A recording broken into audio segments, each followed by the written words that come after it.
अस्सलाम वालेकुम, welcome to our channel what's cooking by Maria and Isra. आज हम आपके साथ शेयर करेंगे एक बहुत ही मज़ेदार सी रेसिपी जिसका नाम है दही अचारी मिर्चें। तो आइए रेसिपी को स्टार्ट करते हैं। यहाँ पे मैंने ली हैं 375 ग्राम मोटी वाली हरी मिर्चें। इसे मैंने अच्छे से धो के ड्राई कर लिया है और अब हम इसे इस तरह से बीच से एक स्लिट लगा के कट कर लेंगे। इसी तरह से सारी मिर्चों को हम कट करके साइड पर रख लेंगे।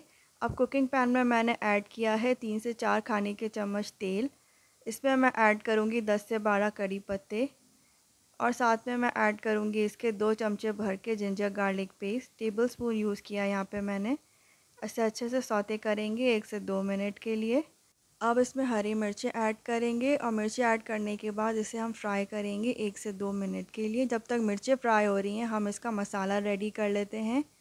सौंफ है मेरे पास 1 टेबलस्पून, मेथी दाना है 1 टीस्पून, काली राई है मेरे पास 1 टेबलस्पून, साथ में मेरे पास है पीली राई 1 टेबलस्पून, ज़ीरा है मेरे पास यहाँ पे 1 टेबलस्पून जितना साबुत, और साबुत धनिया लिया है मैंने 1 टेबलस्पून। इन तमाम इंग्रेडिएंट्स को हम एक पैन में डाल के पैन रोस्ट करेंगे।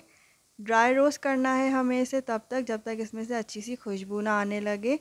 1 से 2 मिनट रोस्ट करने के बाद हम इसे ठंडा कर लेंगे और ग्राइंड करेंगे। हमें इसे दरदरा सा पीसना है। अब इसी बाउल में मैं इसमें ऐड करूँगी 1 टीस्पून कलौंजी, साथ में मैं इसमें ऐड करूँगी हाफ़ टी स्पून हल्दी पाउडर, 1 टीस्पून लाल मिर्चों का पाउडर, 1 टीस्पून सॉल्ट।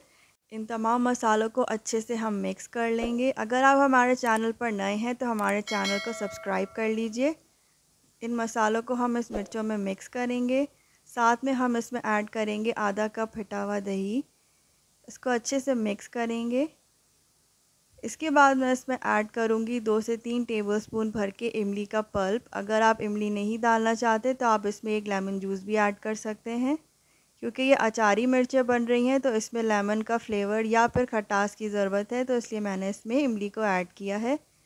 इसे कवर करके कुक करेंगे हम 5 से 7 मिनट के लिए, जब तक कि इसका तेल सेपरेट ना हो जाए। तेल इसका सेपरेट हो गया है और मिर्चें अच्छे से इसमें कुक हो गई हैं। अब मैं इसमें ऐड करूँगी विनेगर, तकरीबन 2 टेबलस्पून जितना। विनेगर डालने से ये फ़ायदा होगा कि आप इसे 1 हफ़्ते तक के लिए फ्रिज में आराम से स्टोर करके रख सकते हैं और बहुत ही मज़ेदार सी दही वाली अचारी मिर्चें बनकर तैयार हो जाएंगी। इस रेसिपी को आप इंजॉय कर सकते हैं पूरियों के साथ, पराठों के साथ, या फिर पुलाव या दाल चावल के साथ भी इसको इंजॉय कर सकते हैं। ये रेसिपी इतनी आसान है कि इसे बिगनर्स भी बहुत आराम से बना सकते हैं। इस रेसिपी को ज़रूर ट्राई कीजिएगा और हमें अपना फ़ीडबैक दीजिएगा। हमारी इस वीडियो को लाइक करना मत भूलिएगा। इसे शेयर कीजिए अपने फ्रेंड्स एंड फैमिली के साथ। हमें अपनी दुआओं में याद रखें। अपना बहुत सारा ख्याल रखें। मिलते हैं आपसे अपनी नेक्स्ट वीडियो में। अल्लाह हाफ़िज़।